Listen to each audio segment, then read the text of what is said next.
Number 10. Artie. Arthur Artie Maddox is an interesting one. His mutant abilities manifested when he was just 11 years old, leaving him disfigured and mute, but granting him the very interesting ability of visual telepathy. This means that Artie can connect to his or others' thoughts, and he can project those thoughts as psionic holograms or pictograms. This is really useful for Artie, specifically as he is a mute, but at the same time, I gotta say I think that regular telepathy would kind of be a bit more useful, and I don't know. Doesn't matter, because Artie's power is more cool, because he can even make large-scale holograms and use them in battle, usually for defense. But Artie can also perform something called a mind lock that allows him to paralyze someone physically or mentally. I kinda hope he keeps evolving his powers, but we'll see. Number 9. I Scream. I Scream, that's I, like this, or Scream, like is a villain of the X-Men who decided he needed to destroy the X-Men using their danger room. He actually got pretty far in that plan too, and he was able to overload Cerebro, taking down Professor X temporarily. Now I'm going to assume he did that by giving the device a brain freeze, because if you hadn't guessed, Ice Scream can turn into any flavor of ice cream, and then everyone screams for Ice Scream's ice cream. No, that's not true, sorry. But using his abilities, he was able to enter the X-Men's mansion and the danger room before Xavier came back too and lowered the temperature in there, freezing Ice Scream's ice cream form, which is when a clown turned him into a banana split and split from the scene. Just go read Anoxio the Clown from 1983, you'll get it. Make sure you guys check out the other videos in this series and drop a like on this video to show us your support. Number 8. Peeper. Peeper, or Peter Quinn, first appeared in Captain America Annual number 4 in May 1977 as part of Magneto's new Brotherhood, a brotherhood of verbally based villains: Slither, Shocker, Lifter, Burner, and Peeper. Seems like a bit of lazy writing over at Marvel to me, but this group actually went under a couple different names under a couple different leaders, including Mandrill and the Red Skull. Peeper though is definitely the most interesting of the bunch, and he's also more relevant as he has appeared recently as part of Abigail Brand's sub-team called the Six. On this team, Peeper played the role of the Eye, using his abilities to examine Carbon particles. That's because Peeper has the gift of telescopic, microscopic, and X-ray vision using his enlarged eyes, but he also had an offensive ability in the form of yellow or red concussive optic blasts. He also seems like a decent dude, despite usually being a villain. Number 7. Brew. Saying that a mutant is unique kind of feels redundant, as most mutants have pretty unique abilities from others of their kind, but Brew is even more unique as he is not a mutant of the human race. Instead, Brew is a mutant of the incredibly violent and parasitic insectoid alien race known as the Brood.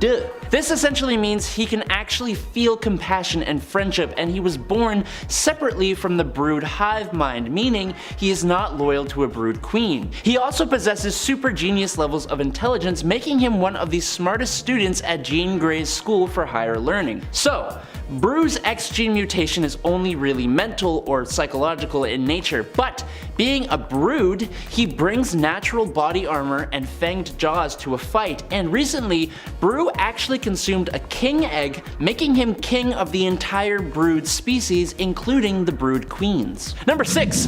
Big Bertha. Bertha Crawford, originally Ashley Crawford until she changed her name, had the mutant ability of total control over her body's physical size and mass. She can add or take away hundreds of pounds to herself at will, controlling her figure. This allowed her to become the highest paid fashion model in America at one point, but also allowed her to don the Big Bertha superhero persona. Using her abilities to add bulk and mass, she actually increases her durability and her strength to a peak of lifting 50 tons, allowing her to jump huge distances like the Hulk. No matter what size Bertha alters herself to though, she has a high level of athleticism. Ashley rebranded herself into a plus size model, which is when she changed her name to Bertha, and you know what? She still kinda killed it. Good job. Number 5. Decimus Furious. Decimus Furious actually began his life all the way back in ancient Rome, where his mother and father took their own lives, leaving Decimus homeless on the streets. In 281 AD, on the cusp of the afterlife due to his hunger, his mutant powers activated activated. This gave him super strength and durability alongside an extremely bestial form similar to like a minotaur, but almost as if it was made of stone. He's really super cool looking, honestly. But his more powerful ability would be empathic war infection. This basically means that Decimus can infect anyone who he strikes with a thirst for war, which will send them into a rage-filled state. It also acts as a defensive tool against telepaths who try to read or control his mind, causing the war infection to overcome the telepath. He has also been shown to be able to piece himself back together after being blown up, which is funny because he blew up when Phantom X made him feel love, which did not compute, and he just went boom. He became Apocalypse's final horseman of war.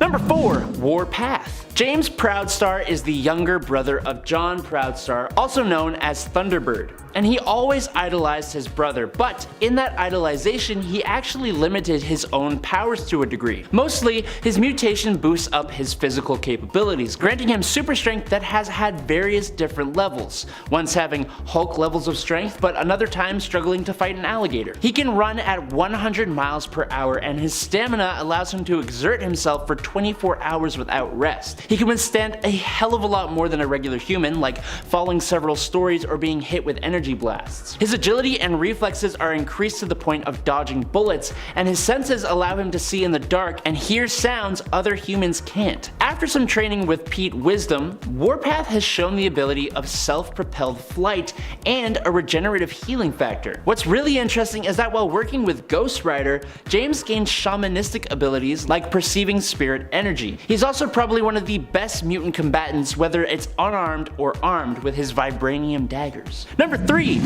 Gideon. I believe Gideon here is the first external to make this list. The externals include immortal mutants like Selene and Apocalypse, but they all share a psychic link which separates them from other immortal characters. Gideon was born during the 15th century, and aboard Christopher Columbus's first expedition, he actually succumbed to scurvy, and his life was changed forever when he resurrected and gained his mutant abilities. Like all externals, Gideon is immortal and no longer ages. He can also resurrect himself, as confusing as that sounds since he's immortal, but unique to him is the ability of power mimicry, giving himself the powers, advanced skills, and talents of any being, android, or even battlesuit, and he's been able to gain the powers of 3 people at once. But more than that, his powers allow him to fully understand how to use that other person's powers to the point that he can even overcome the original user of said power. Number 2. Cypher. Cypher, or Doug Ramsey, has omnilingual translation abilities, and considering that communication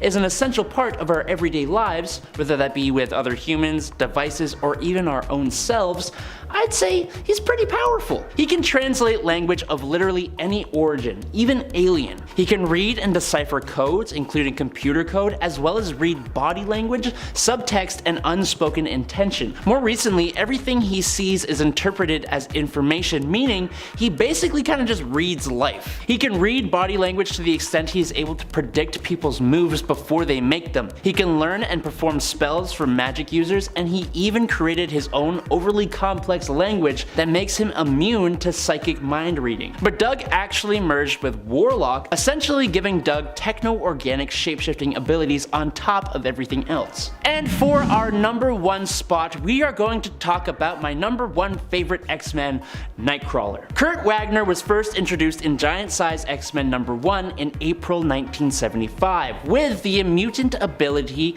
to biophysically displace himself into the Brimstone dimension, travel through it with a subconscious sense, and then return back to our dimension in a different location, essentially teleporting. This all happens so fast it's almost instant, and it always is accompanied by the signature BAMF sound. Although he can teleport really far, even across the world more recently, he avoids teleporting to places he hasn't been before, or places he can't see, as he can accidentally end up appearing within solid matter, which could potentially end his life. Although he does have a small amount of spatial awareness that at least keeps his feet from teleporting into the ground, and he can can even use the little demon things known as BAMPs as teleportation beacons that allow for teleportation to places he hasn't been before, even across dimensions. Through his unique physiology, he gains a few extra abilities as well, like a prehensile tail, microsuction hands and feet, and flexible bone structure, but he can also camouflage himself, bending light using the brimstone dimension. But what a few might not know is that he actually became immortal thanks to the fact that recently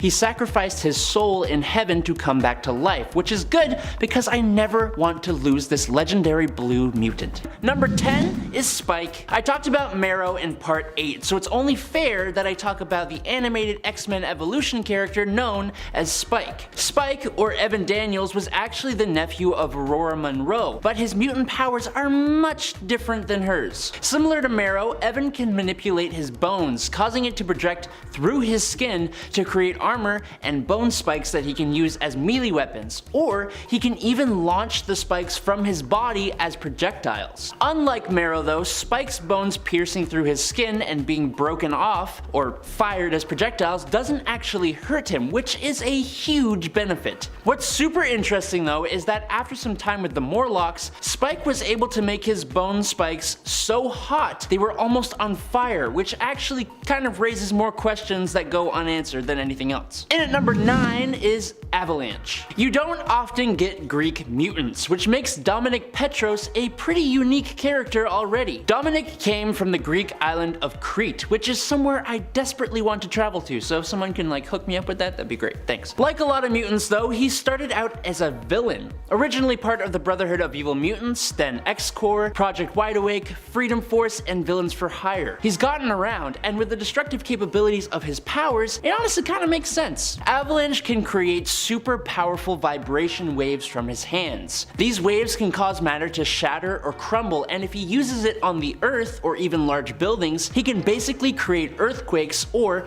wait for it, avalanches. But Avalanche has quite the control over this ability, able to move objects, create tidal waves, cause the ground to move or shatter, or even ride waves of earth as transportation. And he even used his abilities to be a fantastic landscaper. If you guys are enjoying this content, I beg of you, slap that thumbs up button. It's the only thing you can do to prove you're loyal to me. I mean, to show your support.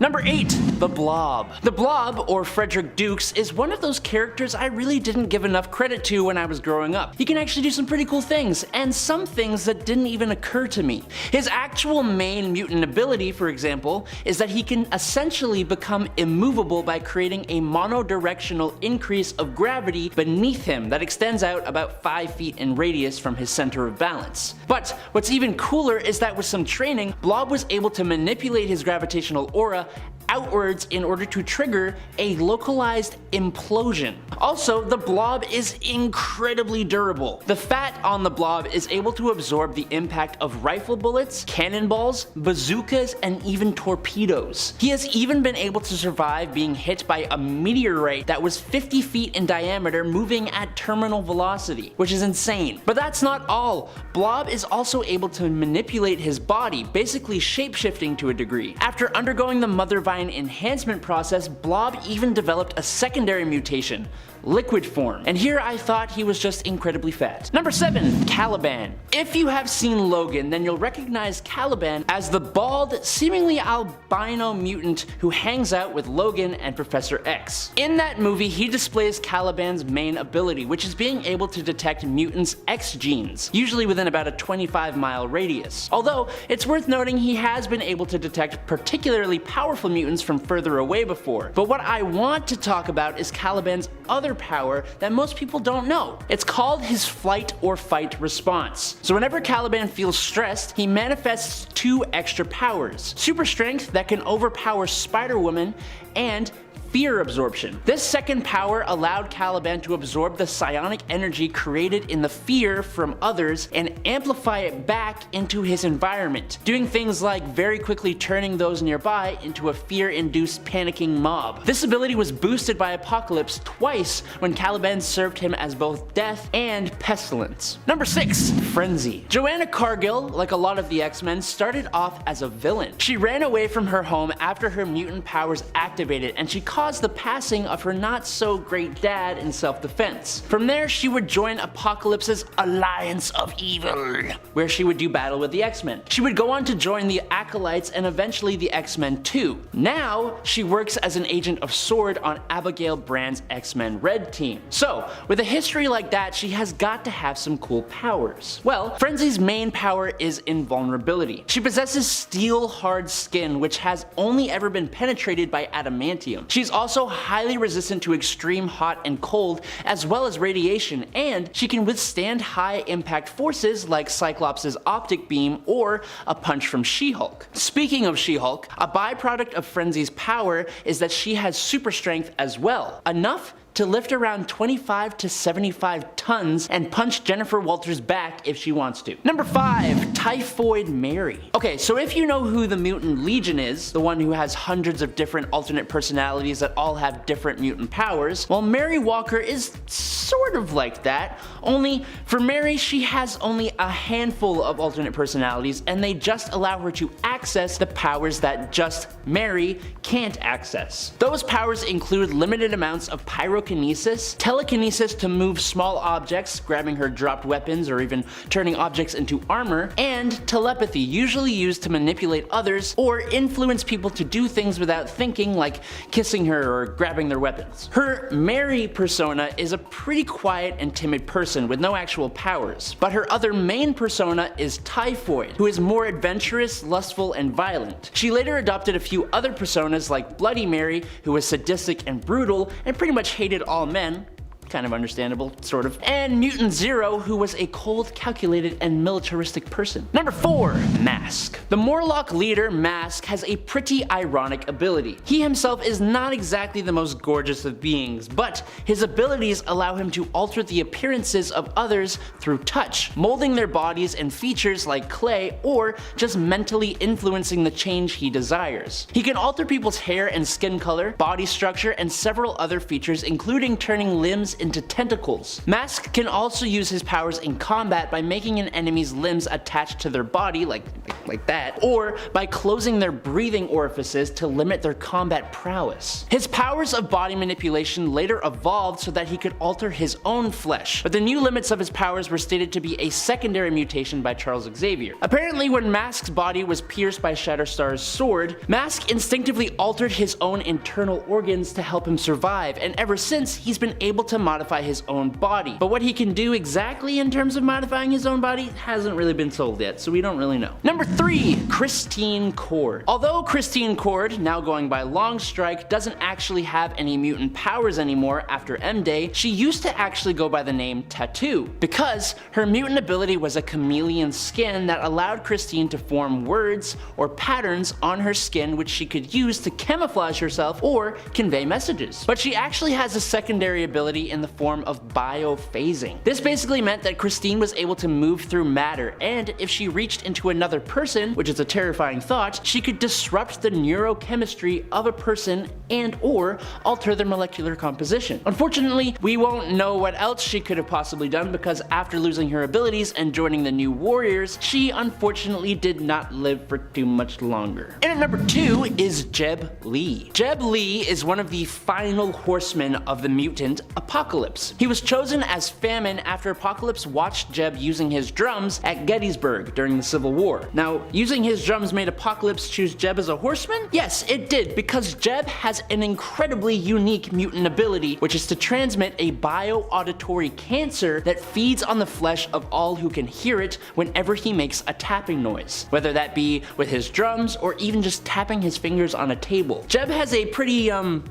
dark past, as you can probably imagine. Lee was a Confederate spy during the United States Civil War, walking the battlefields dressed as a Union soldier. Now, after returning back home, his Union Army uniform was discovered and his family was burned alive, which manifested his mutant powers. He then used these powers to go back to war, marching from battle to battle and taking the life of every human in his trail. And at number 1 is Daken. Daken, or Akihiro, possesses a lot of the same abilities as his father, Wolverine. He has a crazy healing factor, superhuman senses, and of course, bone claws. But what some people may not be aware of is the one mutation he possesses that neither his father nor his sisters possess. That power would be pheromone control. Dakin has empathic pherokinetic abilities that allow him to use his pheromones to manipulate the emotional state and sensory perceptions of others. He has used this to instill intense fear, happiness, depression, fascination, and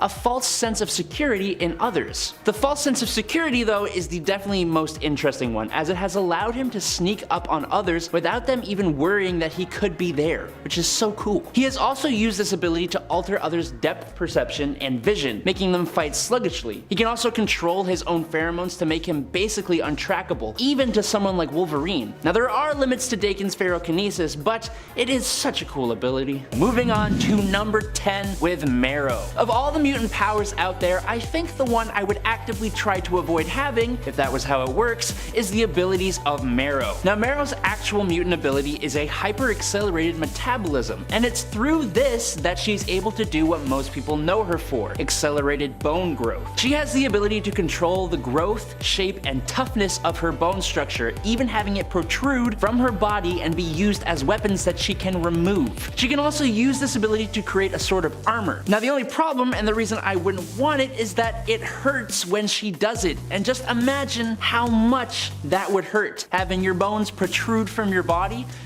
No thank you, I'll pass. Luckily, she has a very rapid healing factor that also gives her enhanced strength, agility, and reflexes, and as a little bonus, this girl has 2 hearts, which allowed her to actually survive when she had one pulled out.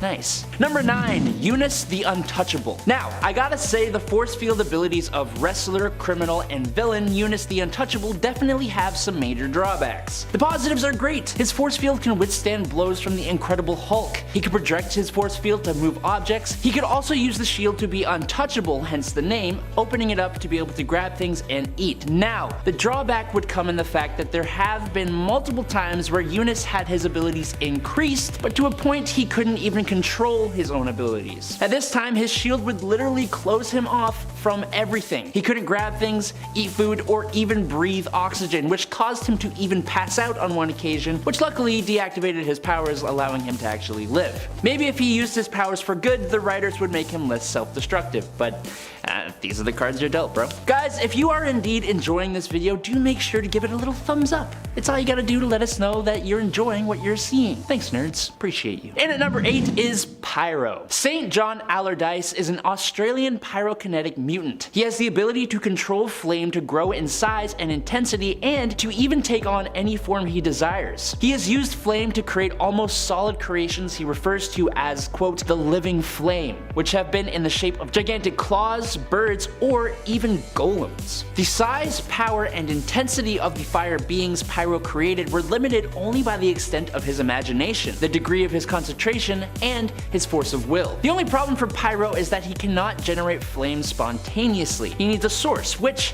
has been flamethrowers in his costume, other allies like Lockheed, or like a lighter or something. He could also be burnt by any fire that wasn't under his direct control. Now, he used his abilities mainly for evil deeds and crimes, but since his resurrection on Krakoa after he died due to the legacy virus, he has gone on to join Kate Pryde's Marauders and got this crazy skull tattoo on his face. It's kind of cool, but also I wouldn't do it, but you know, whatever. Number 7, Strife. You know, a lot of the characters on these lists have come into contact with the character of Strife. And while most people do know how powerful Strife is, I think not including him on this far into this series is kind of a sin. So, Strife is actually a clone, created by Mother Ascani and taken by Apocalypse, a clone of Nathan Summers, whom most of you know as Cable. Strife is essentially what Cable could have been had he not been infected by the techno-organic virus that he needs to use his powers to constantly keep at bay. Without that limitation, just like Cable, Strife is an Omega-level telekinetic, at least that's what he calls himself, and it's stated that he is the 3rd most powerful one on Earth. He is able to do almost all of the other things telepaths of his level are capable of, plus powerful defensive and offensive telekinetic powers. But he is also cybernetically enhanced to have superhuman physical attributes thanks to Apocalypse. Strife is an incredibly powerful villain, not to be taken lightly at all. In at number 6 is Reaper. Pantu Hurageb has some interesting abilities to say the least. When he first appeared as part of Strife's Mutant Liberation Front, Reaper had the ability to generate a paralyzing effect on others that slowed their mobility and reaction times. He would usually use his scythe as a conduit for this ability, and it could even fully paralyze victims. But later, Reaper was enhanced by the Weapon X program, who gave him cybernetic prosthetic arms that could take different shapes, although you likely won't be surprised to hear they usually took the form of scythes that would still act as a conduit for his abilities. Unfortunately, Reaper did lose his abilities on M-Day, only to regain them again and then have them drained again. So he doesn't have any powers right now, I'm pretty sure. Or they're like diluted or something, I don't know. Number 5, Dragoness. For Tamara Kurtz, she was born a mutant directly because of the nuclear fallout caused by Hiroshima that her parents were exposed to, which is a different reason than a lot of other mutants, which to me makes her more interesting. She only debuted in 1990, so she's only been around for about 30 years, but she has certainly established herself as a powerful mutant so far, displaying the ability of bioelectricity generation, kind of like an eel. No, I'm just kidding. She's not like an eel. She usually uses this electricity in electrical blasts and pyrotechnic flares, which she used as part of Strife's Mutant Liberation Front. Since her introduction, she has also been seen as a vampire, after which she died and has since been revived, so she may or may not still be a vampire as well. I have no idea. Also, for a while she was equipped with these biotechnic pair of wings, which in the House of M were actually completely organic. I'd be stoked to see her show up again in comics and maybe expanded upon. I don't feel like there are many electricity-based mutants, so it'd be kinda cool. Number 4, Slab. A lot of you liked seeing Thumbelina in part 7 of this list, but what about her brother? Chris Anderson was a member of Mr. Sinister's Nasty Boys, and his life before this time isn't very well known. He has abilities similar to his sister. Where she can decrease in size, Slab has been shown to increase in size, getting stronger and more durable as he does so. Later on, he joined the Mutant Liberation Front, and even more recently than that, he has been seen on the Mutant Nation of Krakoa, where he went on to join up with Sword as part of their security division. Number 3, Vincente. He isn't really the most impressive of characters, although his abilities are certainly interesting, even if he usually gets defeated. On Earth 616, Vincente was a member of M-Plate's Hellions team. He had the ability to change his body from solid, liquid, or gas forms. Now, as a gas or liquid, he has been shown to be able to mix himself in with other materials and substances. So, for example, he once mixed himself in with some soup.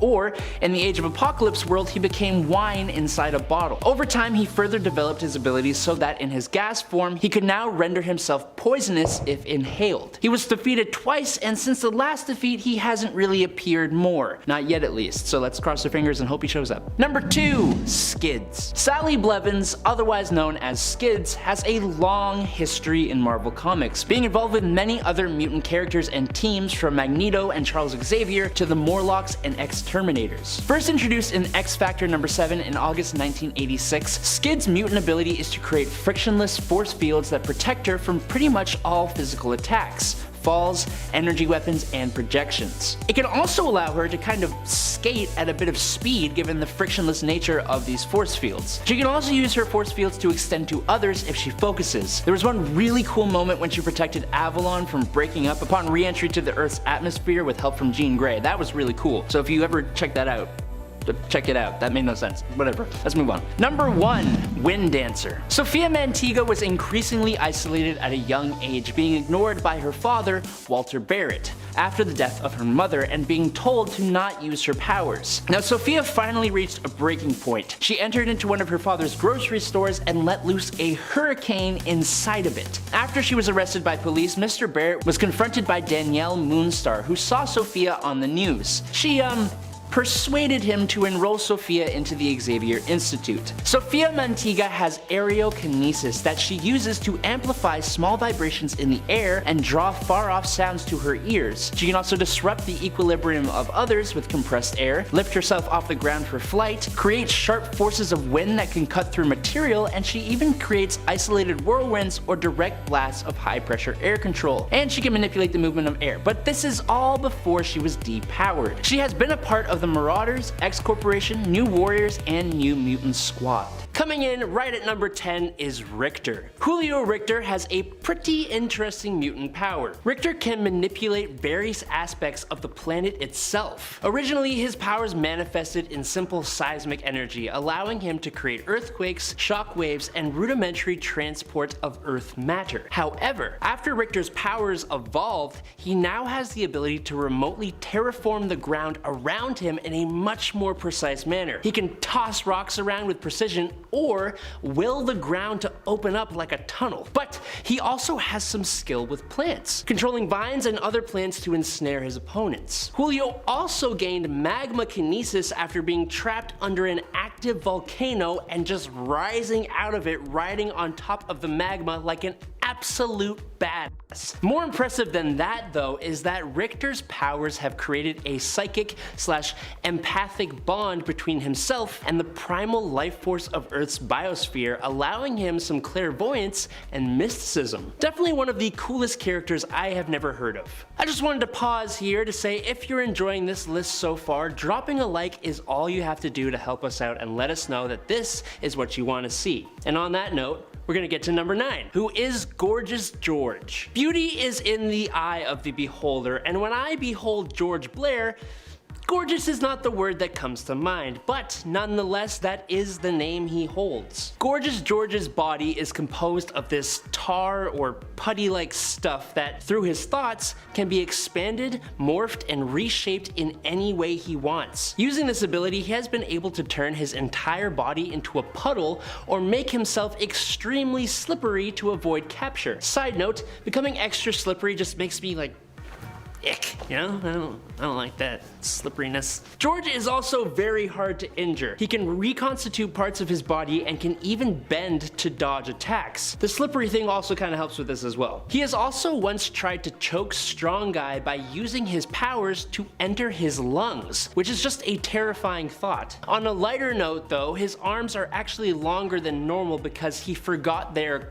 normal length after getting drunk with other members of Mr. Sinister's Nasty Boys. Well, that's kind of cool. Number 8, Thumbelina. Are you getting tired of seeing all these super-powered beings who look like they just walked off a runway? Well, lucky for you, there is Christina Anderson, who goes by the moniker of Thumbelina. She's short, she's stout, she's slow, and she's always being made fun of. But she has a pretty useful mutant ability. Thumbelina can shrink down to 1/4 of an inch, making her an excellent candidate for missions of espionage with the Mutant Liberation Front. The best part about Thumbelina's powers though is that she retains her full-size strength in her miniature size and has even been shown to actually increase in strength as she shrinks. So make fun of her all you want, but Thumbelina has proved instrumental to the Mutant Liberation Front team, even being the reason their first mission was such a success. Number 7 is Strong Guy. I kinda can't believe I haven't talked about Guido Carosella yet. Despite this guy's massive hulking appearance, he is one of the most entertaining mutants around. Essentially, Guido, who goes by the name Strong Guy, has the ability to absorb kinetic energy and use it to enhance his physical strength. Now at a base level, he can lift around 50 tons, which is already more than a lot of superpowered beings. But using his kinetic absorption, he can boost that strength up to far above 100 tons, making him one of the strongest characters in Marvel Comics. Unfortunately, Guido's body suffers from his mutation. Storing the kinetic energy he absorbs for more than 90 seconds will permanently distort his body in very painful ways. The distortions he's already suffering from cause him to be in constant pain, which, being the great guy he is, pushed him towards being absolutely hilarious to hide his pain. Hey y'all, if you love the manga, if you love the anime, well then make sure to check out Most Amazing Top 10 Anime. James is an awesome host bringing you videos just like this one, but with that manga and anime setting. You should definitely check it out. And coming off of that, number 6 is Layla Miller. Of all the mutant powers I've come across, Resurrection is one that doesn't actually happen too often. But Layla's Resurrection ability is an interesting one. It comes with a major side note. Layla has the ability to resurrect dead beings, restoring their bodies and their consciousness, but not their soul. Without their soul, the resurrected being will have no conscience or morality. We saw this happen both with Strong Guy and Trevor Fitzroy, who were resurrected by Layla, who eventually experienced drastic changes in their personality without their souls. Another key factor about this resurrection is that it can only be performed within minutes of the individual's death. Layla claims she can also reverse this process, taking back the life that she gives. Another interesting note for Layla is that during the House of M, Layla was resistant to Wanda's reality warping abilities and retained all of her memories. She could even give others back their memories. She's also been to the future and studied magic with Dr. Doom, so like, that's cool as well. Coming in at number 5 is M. Just the letter M. Monet St. Croix has an interesting past, and honestly, her family is a big part of that. Her brother is an incredibly powerful bad dude who trapped her in a different form where she is known as Penance. As Penance, she has diamond skin, a telepathic resistance, and super sharp claws. M can even combine with her younger siblings Claudette and Nicole, but on her own, Monet is essentially a near perfect being. All of her physical and mental skills are greater than the natural physical limits of peak humans, granting her super strength, speed, agility, stamina, senses, intuition, and a genius level intellect, as well as reflexes that even allow her to catch bullets. She can fly at supersonic speeds by sheer force of will, she can read minds, project her thoughts into the minds of others, and defensively mask her mind against telepathic intrusion, and she has even displayed some telekinesis. And on top of all that, she has the power of being ridiculously good looking. Lucky. Number 4, Marius St. Croix. I could talk about Monet St. Croix for a long time, but her brother, he is just terrifying and needs to be discussed. Marius, who eventually goes by the name M-Plate, has the ability to siphon mutant energy by feeding on the bone marrow of mutants using his super creepy feeder mouths that appear on the palms of his hands. M-Plate needs the energy from mutants in order to survive, almost like a mutant vampire. And like a vampire, if Marius siphons all of a person's energy, his victims will pass away. Also like a vampire, if M-Plate drains only part of a victim's energy, he can gain a kind of psychic control over their mind, and can cause the mutant to become an energy vampire just like him, but under his control. Kind of like a vampire's familiar. Interestingly, when feeding from a victim, he actually cancels out their powers and copies them for himself. After multiple feedings, he even gains their power permanently, like he did with Penance's diamond skin. And at number 3 is Chamber. Chamber, or Jonathan Evans Starsmore, discovered his powers when a blast of psionic energy burst from his torso, destroying much of his chest and his face. It turns out that Chamber is actually literally composed of that same psionic energy, and his body just acts as a shell for it. When his powers burst out of him, the wound was replaced by a constant glow of psionic fire, leaving him unable to speak. Instead, he can only communicate telepathically. Additionally, he does not eat, drink, or even breathe, as he has no organs. Chamber constantly created and unleashed psionic charges of energy that could strike with a volatile force, being projected as a blast from his chest, a series of guided streams that struck specific targets, or as a massive eruption striking in all directions. Now, if he was given the time to train properly, Chamber could have potentially been one of the most powerful mutants to walk the earth, but unfortunately he's not. Number 2, Mikhail Rasputin. As the older brother of both Colossus and Magic, Mikhail Rasputin has quite the mutant genealogy, and he ain't no chump himself. Mikhail is an alpha level mutant with the ability to manipulate subatomic matter and warp energy. His power hasn't really been properly defined, but he could forcibly fuse a man to a tree and could manipulate Bobby Drake, Iceman's body. Speaking of Iceman, Mikhail also seemed to display some form of enhanced perception, being able to see Bobby's potential just by looking at him, and he could show him how to use his powers in better ways. Mikhail has also used his power to fire energy blasts, tamper with people's powers, and most prominently for teleportation. He could transport himself as well as others by opening up dimensional portals by ripping away at the subatomic wall of space, which he did when the Soviets sent him into space and blew up his ship. Sorry. And coming in at number 1 is Sienna Blaze. Sienna Blaze has incredibly strong destructive abilities, thanks to the fact that Sienna can disrupt a planet's electromagnetic energy spectrum, absorbing the energy into her body and then releasing it, usually in destructive blasts. Siena's released energy would tear a hole in the local electromagnetic field, which is bad, in case you wondered, with repeated use of her power theoretically being able to destroy the planet. She can also use the magnetic energy to fly at 150 miles per hour, or impressively to teleport herself along the planet's electromagnetic field. Again, every time she teleports, she permanently damages the electromagnetic field at the point of departure, causing a pretty strong explosion. As an example, Siena shot down the X-Men's Blackbird in Antarctica. Siena then ambushed Cyclops and Storm and nearly completely took them out until Professor X prevented her from using her powers. Then Storm, Cyclops, and Professor X managed to defeat Siena, except she just teleported away and left a massive explosion in her stead. The Blob, or Frederick Dukes, is one of those characters. Now, I really didn't give the Blob enough credit when I was growing up, and he can actually do some pretty cool things, and some things that didn't even occur to me. His actual main mutant ability, for example,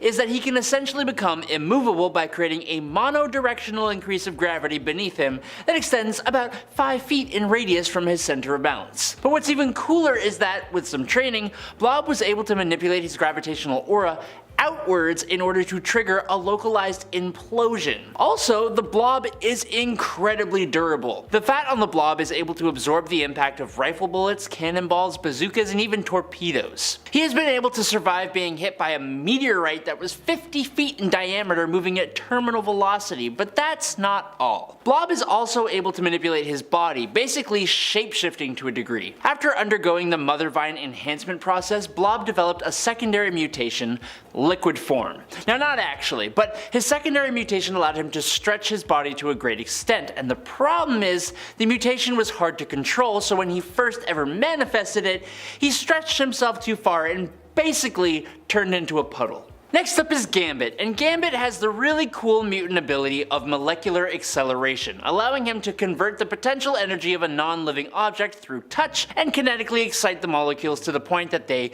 explode. Usually when a mutant has an ability that manipulates molecules, they have a pretty vast array of powers, but for Gambit, he mainly just uses his abilities as attacks, charging up his signature playing cards and bow staff and other objects like that. We have seen him reach the full potential of his power, only this was an alternate reality version of the guy. He could manipulate kinetic energy down to a molecular level, which basically made him a god. But as you may have guessed, Gambit has a second mutation. After a traumatic event left him blind, a secondary mutation kicked in that allowed Gambit to be clairvoyant. Gambit's ability did not give him the power to consciously look into the future. Instead, his secondary mutation acted like a warning system, kinda like the spider sense. He could sense danger and react to it. Now, fortunately for him, Gambit got his sight back not long after losing it, meaning he stopped needing to rely on this secondary mutation, but he does still totally have it. Dakin, or as he's going by now, Akihiro, possesses a lot of the same abilities as his father Wolverine. He has a crazy healing factor, superhuman senses, and of course, bone claws. But what some people may not be aware of is the one mutation he possesses that neither his father nor his sister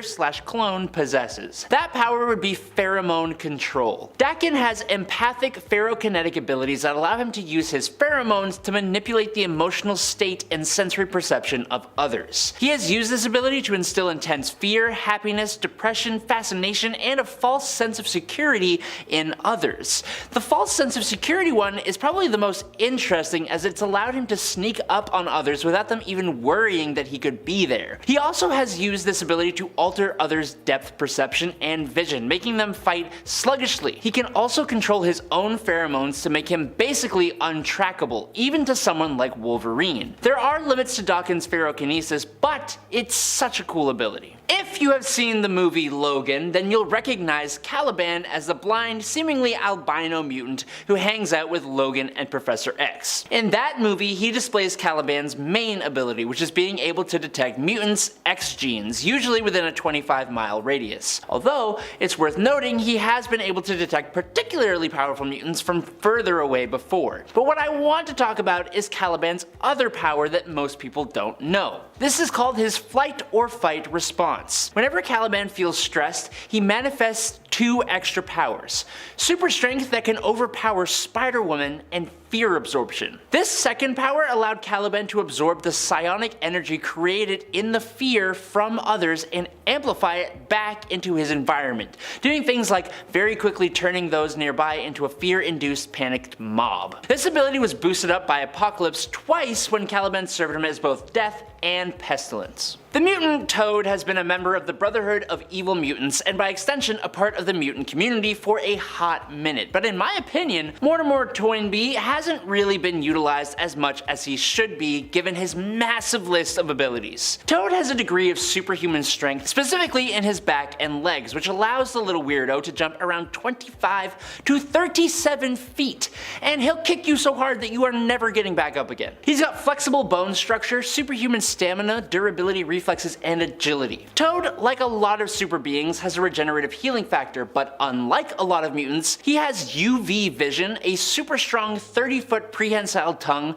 acidic saliva, sticky paralytic resin out of his pores, and pheromone secretion. I can understand why he isn't exactly at the top of the mutant landscape, partially because he's kind of really gross and just overall unpleasant, but he does have a hell of a lot of abilities to offer. The X-Force member known as Shatterstar, a lot like Toad, just has a huge list of abilities that just keeps getting added to. Gavidra 7 learned the arts of battle as a warrior in arenas on Mojo World, where he developed both a sense of honor and incredible fighting skill, but those aren't his abilities. He possesses a large superhero starter pack: superhuman strength, speed, agility, stamina, durability, senses, reflexes, agility, dexterity, coordination, balance, plus a regenerative healing factor and even enhanced learning ability. Now curiously, he actually has hollow bones as well, which makes him lighter than you would think, but also further boosts up his natural physical skills. Now the cool part of Shatterstar are his Mojo-verse swords, which he can use with his mutant ability to channel powerful vibratory shockwaves, which can be absolutely devastating but also drains him of energy. But also, after his Mojo time, he can now create X-shaped portals that have to be linked to another person who acts as an anchor for said portals, if that makes any sense. These also drain him, and he has a cooldown of about like 4 days before he can do it again, because this powerhouse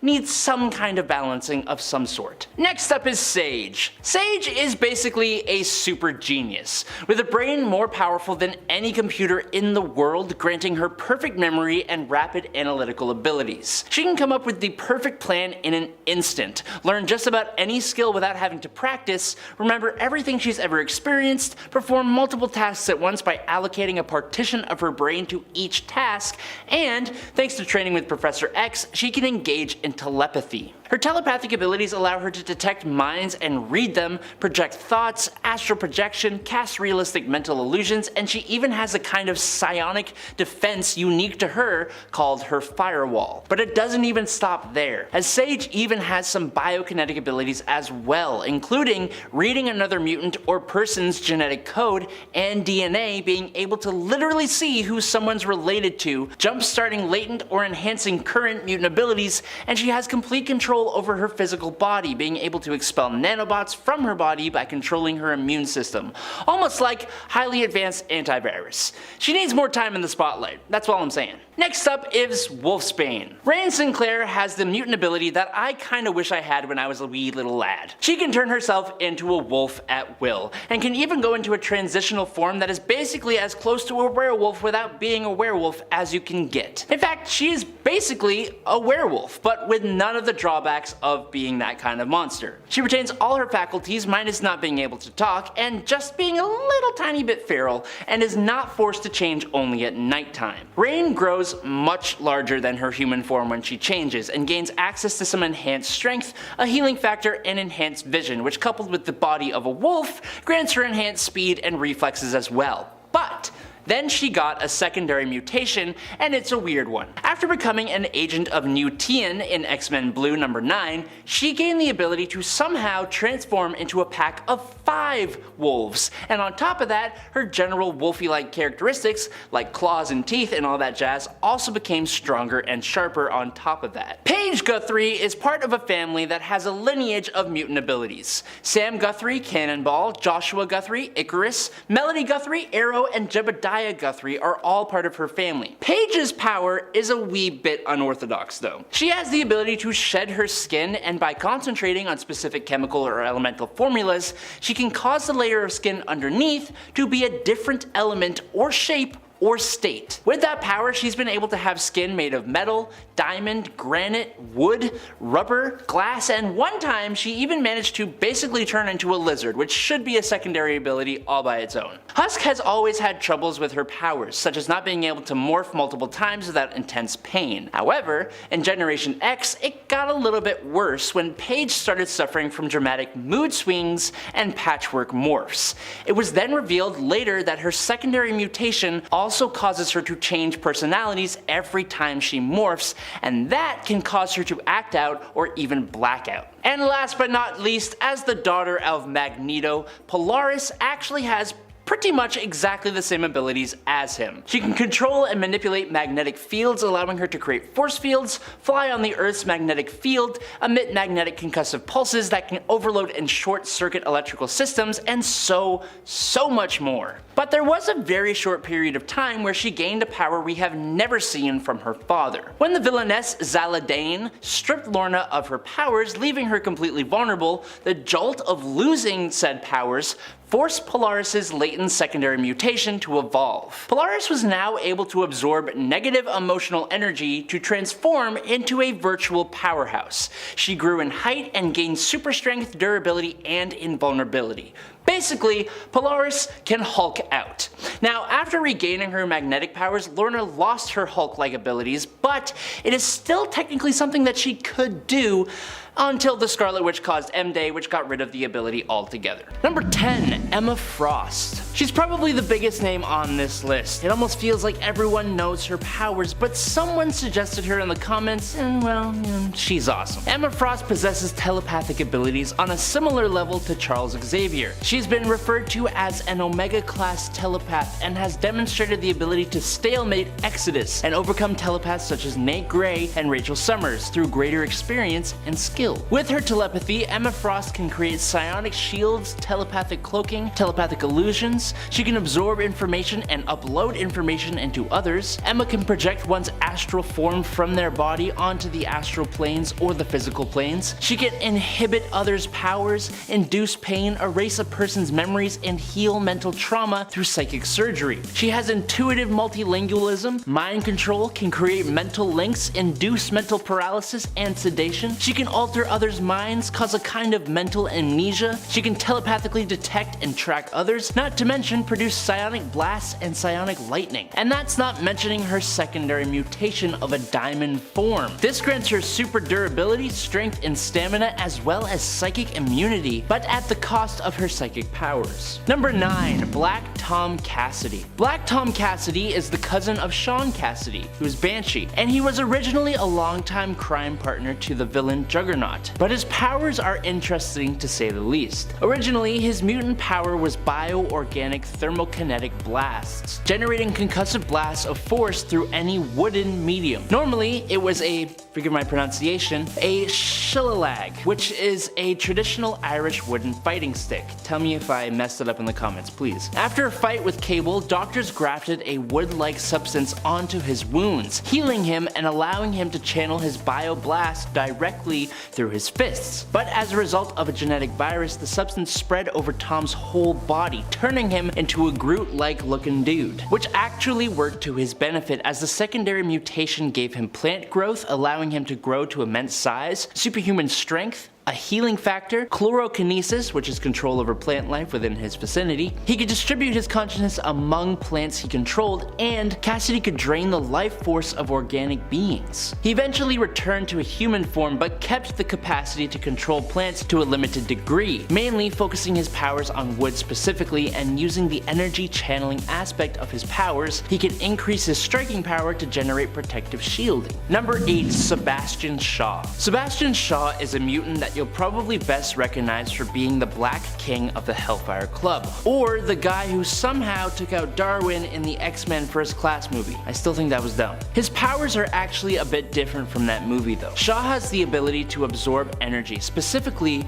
all forms of kinetic energy directed at him, and use it to enhance his strength, speed, and stamina. This includes physical damage such as that sustained in battle, and kinetic blasts such as Cyclops' optic blast or Gambit's explosions. That's why you'll sometimes see him punching walls, being hit by his own underlings, or allowing himself to be hit by his foes in order to build up more and more of the kinetic energy to empower himself. He can also absorb and use other forms of energy such as electricity and magical energy, as shown in Avengers Academy when fighting Hercules. He can build up and store this energy and release it whenever he chooses. His biggest power, however, comes in the form of being such a powerful and influential figure in the Hellfire Club. Number 7. Jason Wingard. Jason Wingard, otherwise known as Mastermind, is basically an illusionist, but a very, very powerful one. He can psionically manipulate the senses of other people, causing them to see, hear, touch, smell, and or taste things which do not actually exist,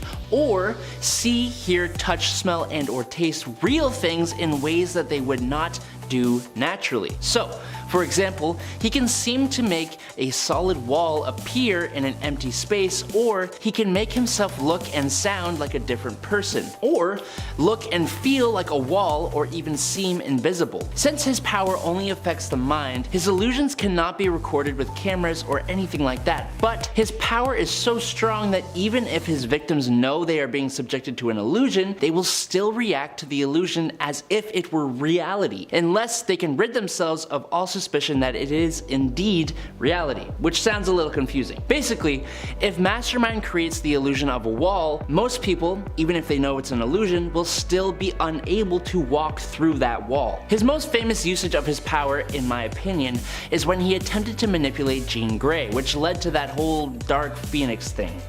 Good job, dude. Number 6. Sunspot. Roberto da Costa is another mutant that a lot of people have heard of, especially in the more recent stories that have been coming out of Marvel. But that doesn't mean everyone knows his powers. Bobby da Costa's mutant ability allows him to store solar energy in his cells through a similar method to the way we store energy when we eat food. He can then release it when necessary to enhance his physical strength, usually with the side effect of his body being cloaked in darkness because he drains all the ambient light from his skin, which sounds really cool. The enhancements to his strength through this radiation have allowed him to knock down an alternate universe Hulk, even drawing blood and even restraining Gladiator of the Shi'ar. But other than his physical enhancements, he has also used the energy he absorbs to fly faster than light speed, use pyro and thermokinesis, firing blasts of heat and dark solar plasma, as well as using photokinesis directing light. He's also incredibly tricksy, displayed when he recently manipulated Iska the Unbeaten. I just love this character. Number 5. Trevor Fitzroy. Trevor here, who goes just by Fitzroy, is actually from Earth 1191. There, he was the illegitimate son of Anthony Shaw, the Black King of the Hellfire Club. Trevor's mutant ability was to drain other living beings of their life force, converting it into energy and absorbing it into himself, usually disintegrating his victims. With this life force, he can do a few different things, like opening temporal wormholes to travel across time and space, teleportation, shifting objects into different time frames, altering the flow of time to return people or objects to a previous incarnation, and freezing people in a type of stasis. The thing is, the usage of his power depends on the life force he absorbs. So for example, one wormhole would be equivalent to one person's life force. It's a little scary, to be honest. He did get a big power boost in the Bishop the Last X-Men series, where he tries to become time itself. He is a super cool and super dangerous character. Definitely check him out. Number 4. Harold Leland. Harold Leland was an alcoholic and obese corporate lawyer, and also a mutant with the abilities to increase the mass or gravity of a person or object within his line of sight. He can use this ability to increase mass all at once or over time, slowly increasing the more a victim struggles. The power has shown to even break the ground beneath a target depending on the strength of that ground. So for example, there was a time that he sent Wolverine from inside the Hellfire Club all the way through the floor and the ground into the sewers. Also, the human targets would suffer great strain in their muscles, particularly in the heart, with the possibility of suffering physical damage. And if Leland uses his power on an item, that item could crumble if it wasn't particularly durable. Leland joined the Hellfire Club, an elite social club for the rich and wealthy located in New York's 5th Avenue, under Sebastian Shaw. He isn't the most impressive fighter, but his ability has come in handy more than a few times. Number 3. Emma Steed. Emma Steed is actually the Black Queen of the London Hellfire Club. If you are noticing a lot of Hellfire Club members here, that's because there are a lot with very cool powers and not a lot of people know much about them at all. For example, Emma Steed here has a rare form of telepathic power called psionic skinning. This basically allows Emma to create blades of pure psionic energy to attack and disable her foes. These blades aren't purely for physical attack. They actually allow her to do a number of things like warping the minds of people, igniting pain sensors, destroying physical portions of their brain, and destroying psionic forms or astral projections. Using this ability, she was able to de-life the Shadow King, who is an incredibly powerful telepath. As a secondary result of her powers, she is basically immune to any type of psionic or telepathic attack, with her presence being absolutely destructive to telepaths. Number 2. Cora of the Burning Heart. Can we just get an applause for literally the coolest name ever? Like, Cora of the Burning Heart. That's awesome. Cora of the Burning Heart is a mutant from Morocco where she served as an assassin and primarily used her power only to boost her own abilities in battle, thanks to the Iraqi being really stubborn, honor-bound fighters. But Cora's abilities can indeed help others as well. Cora's heart is an internalized combustion furnace, which generates life force energy. Thanks to that energy, she gets this really awesome looking flaming skeletal appearance, and she uses this constant energy source to give herself incredible physical capabilities, as well as boost up the powers of others around her to even greater heights. She was a member of the X-Terminators alongside Cable, and she is also a part of Sword. Also, Cora of the Burning Heart. Sorry, just wanted to say it again. Super cool. Number 1. Amelia Vaught. Amelia was a mutant born with the ability to transubstantiate solid matter into vapor that she can control, and honestly, it's such a great ability. Seeing the things she can do with this ability is really cool. I said she can transubstantiate matter, and that is including herself and other people. When she turns herself into vapor, she is obviously unharmed by physical attacks, but can then fly through the air as vapor and pass through small holes or cracks.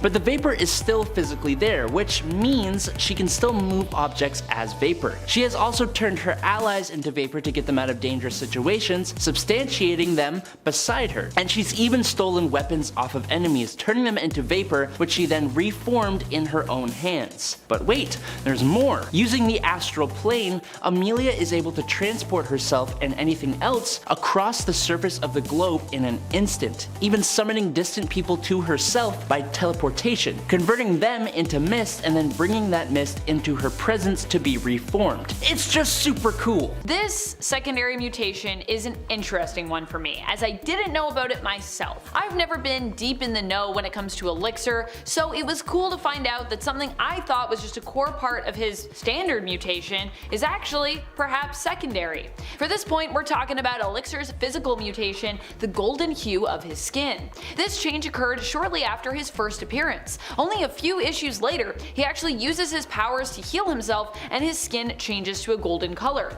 So it seems to make sense that I wouldn't know this was even a secondary mutation, since most of his appearances have been with this look. Joshua Foley, aka Elixir's skin, also changes color when he uses his powers to harm others, changing from a golden hue to a deep metallic black color. The changing of his skin is not something that Elixir also seems to be able to control, but instead is a mutation that is closely tied to his primary healing and death touch abilities. If your skin changed color anytime you did anything, what would you definitely want it to be or not want it to be? While many heroes have secondary mutations, let's not forget that this whole idea in terms of when it was classified started with Emma Frost, who herself was once a famous villain. Likewise, there have been other villains who have also gained a secondary mutation, but who simply aren't as well known. Enter Black Tom Cassidy, a classic mutant villain, and if you aren't familiar with him, you should be. He's pretty cool. His secondary mutation mutation has changed somewhat throughout his history. It's been described as giving him the upgraded ability to channel his bioblast through his fists,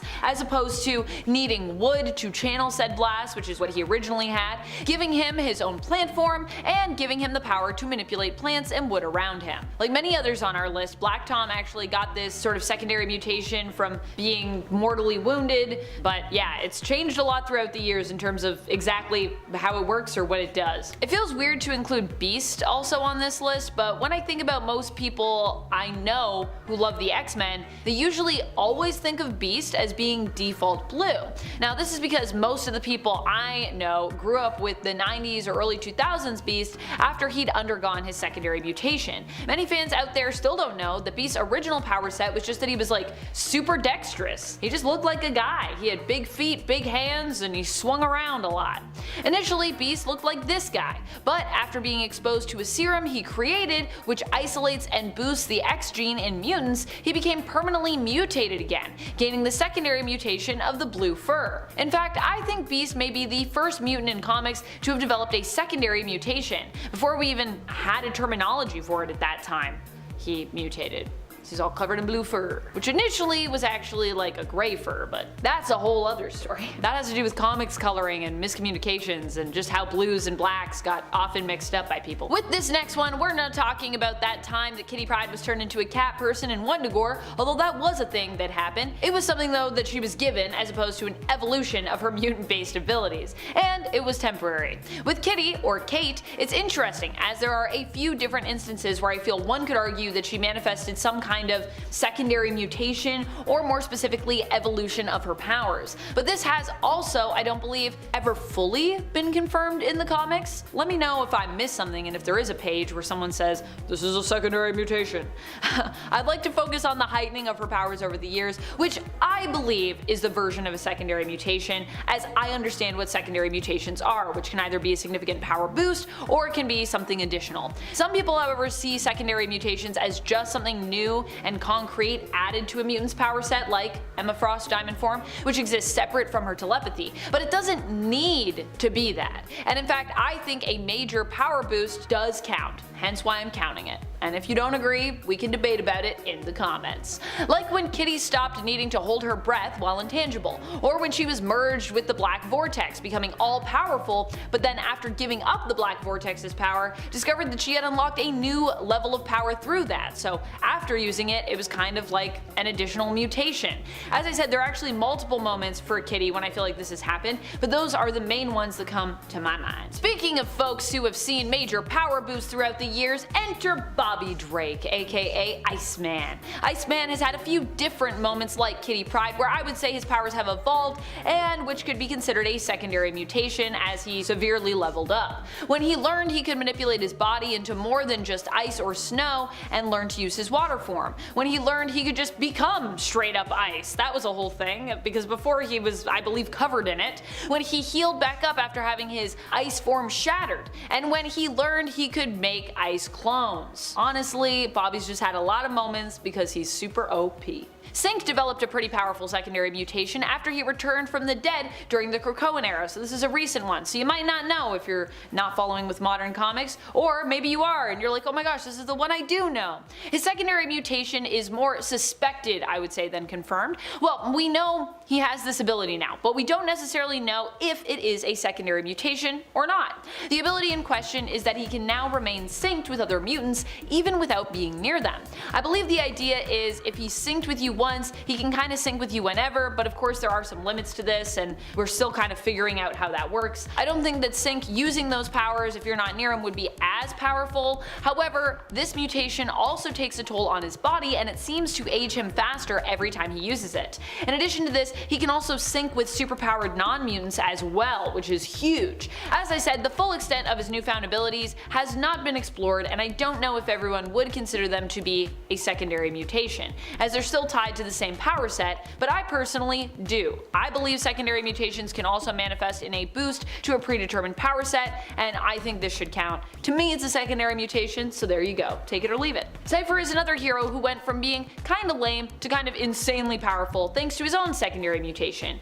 Honestly, I've become a pretty big Doug fan in recent years, now that I better understand just how powerful his power set can be. I think my love of Doug comes from me also realizing just as a person how important communication is in my everyday life, and how much I value being around other people who can communicate well, and also value my ability to communicate with them. When we can't understand each other, it actually creates big problems in our lives, and that's what I appreciate about Doug and his power set. His ability to communicate, and through that resolve so many issues without even needing to come to blows. In terms of his mutation, we saw him go from a character who could just understand all languages and communicate with people in that way, to someone who really understood the various minute types of languages around us that often go unnoticed, and thereby become a master of those types of languages as well. Things like technology, and even at one point physically fighting, which is a sort of physical communication or language and dance. This shift in his abilities happened after Doug died and was resurrected, and it honestly puts him on a whole other level, and really he's pretty powerful. I know sometimes we say, oh, communicating, is that powerful? Actually it is. I always forget about Kid Omega's secondary mutation because it just very rarely comes up in the comics anymore. Probably because Quentin Quire no longer finds it interesting, at least that's the canon reason that we were given for this. Though I personally think it sounds super interesting, and I am surprised that he is bored of it. However, this is Quentin, so maybe I shouldn't be so surprised. He is often unimpressed by some of the coolest stuff, or at least he presents himself this way often. Kid Omega's secondary mutation here is a non-corporeal form, which when accessed also speeds up his consciousness and allows him as a telepath to reach out and connect with all sentient beings. He can think at the speed of light while in this form, but then again, even when Quire isn't in it, he is known for being one of the fastest thinkers and one of the smartest psionics on the planet. Maybe that's why he was like, it's alright, I become like whatever, I don't have a physical form, but like, I'm pretty cool even when I have a physical form. Said to be the daughter of Unis the Untouchable, one of the earliest X-Men villains, Carmella's mutant power set is similar to her father's. However, at one point her powers evolved even beyond her own control.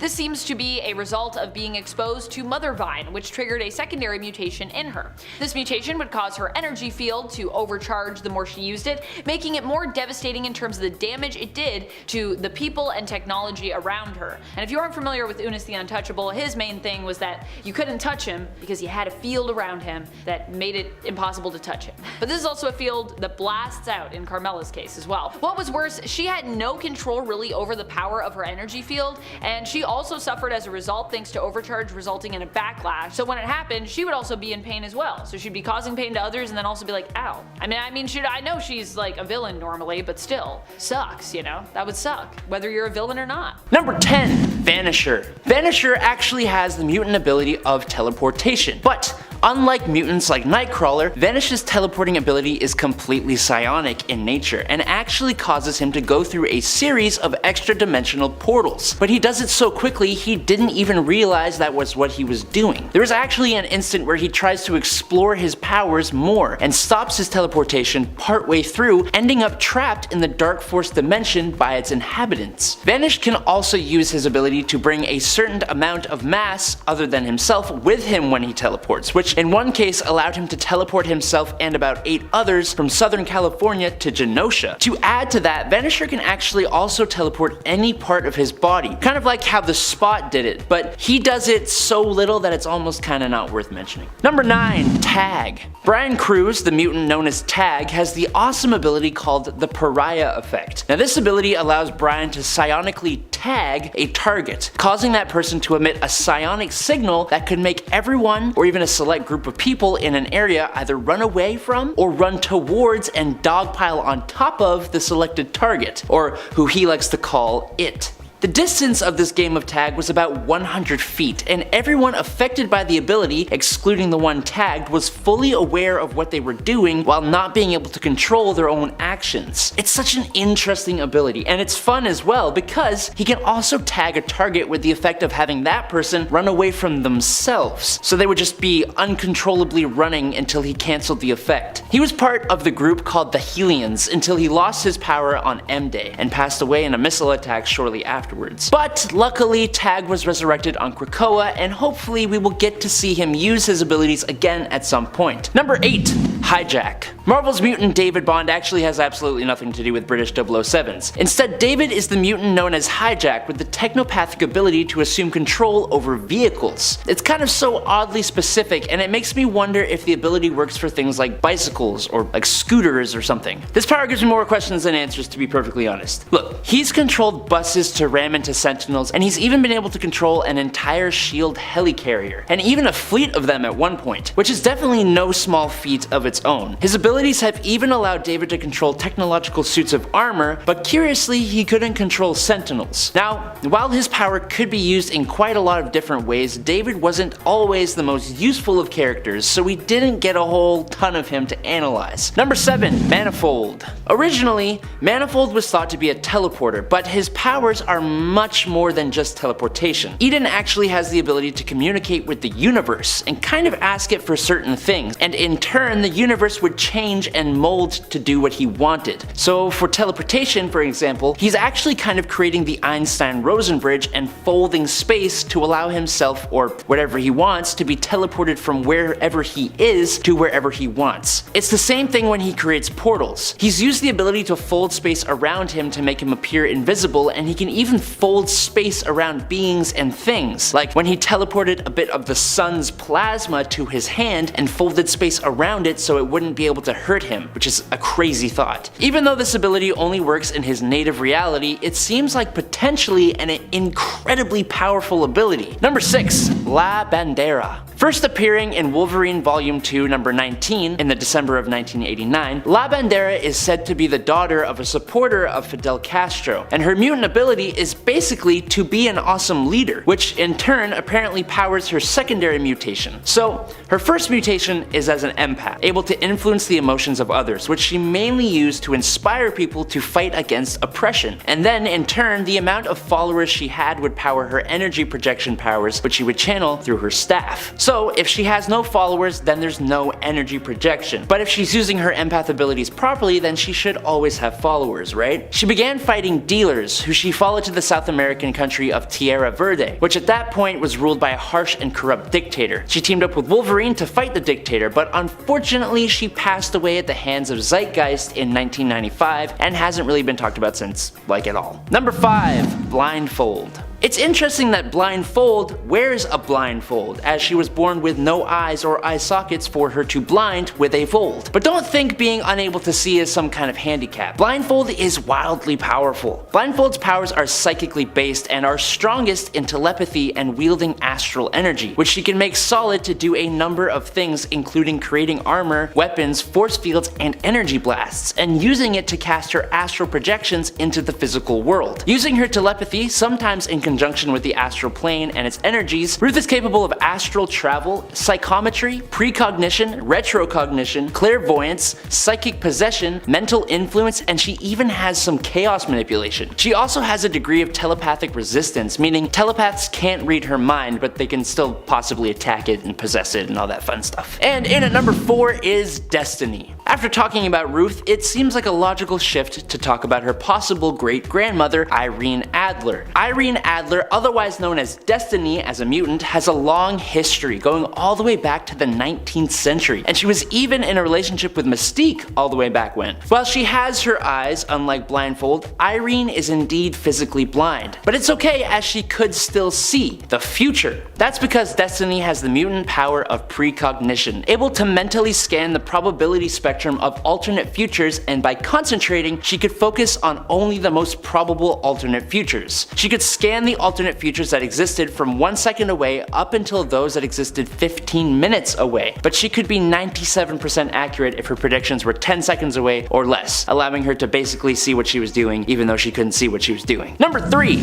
Exodus. This character is one a lot of you may actually know is pretty powerful, as he does have a seat on the Krakoan Quiet Council and is insanely capable. Exodus actually began as Grand Duke Benet du Paris in the 12th century as a nobleman hailing from the medieval France. He was sent to fight in the Crusades in the Holy Lands, and on his journey out there, that's when his mutant powers awoke. And he even gained further enhancements from the mutant apocalypse, becoming one of his champions before being entombed until the modern era when Magneto awoke him and teamed up with him. He is one of the most powerful mutants alive. He is an Omega level psionic, using the abilities of telepathy, telekinesis, teleportation, and empathy. His level of telekinesis is so fine-tuned that he can even use it to manipulate things on the molecular and subatomic scales, allowing him to disassemble or reassemble complex devices, explosively even, and he's even been able to do this gaining control over electrons in an atom. He can create force fields, concussive blasts, electromagnetic blasts, and fly at speeds of around Mach 2. But he further uses his telekinesis to enhance his strength, speed, and reflexes to an impressive degree, as well as using his abilities to heal himself and others, resurrecting and fixing the atoms that make up our bodies. And that's all alongside his other abilities, including enhanced durability, longevity, healing factor, and a psionic vampirism. Number 2, Cosmar.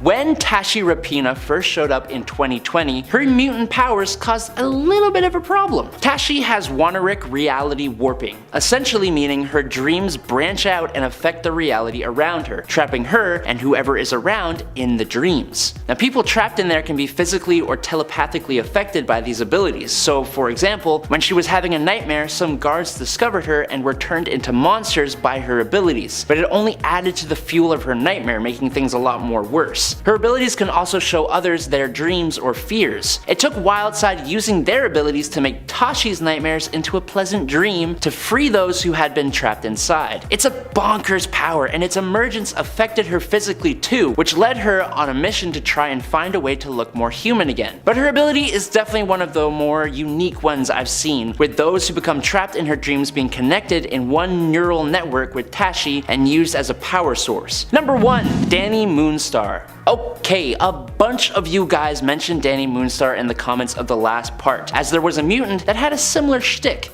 But Dani's powers are much more advanced than those of Beltane. While Beltane can create illusions of people's fears, Dani's powers only started here. But now she can create three-dimensional images of certain visual concepts from thoughts and emotional impressions within the minds of either herself or others. It used to be just fears, but then it moved on to deepest desires, and then as she grew, so too did her power to allow her to create images from thoughts and less intense emotions. So, as an example, as this actually happened, say Dani and Cannonball walk into a high-class hotel dressed casually. So to blend in, Dani used the image of what a well-dressed hotel guest would look like from the mind of the desk clerk and disguise both herself and her teammate in those images. She could do this with multiple people at once as well, creating illusions that were almost real to the person whom they belonged. But with a little help from Professor X, she was able to create an image that was physically tangible. That's her potential, but so far it's only happened the one time. Normally her power is used more as a psychological tool or trick, but it's not her only thing. Having powers that are psionic in nature, she can actually focus her powers into energy arrows, which can stun someone by disrupting their central nervous system or force them to relive a traumatic memory. And as she grew, these arrows became more capable of physical harm.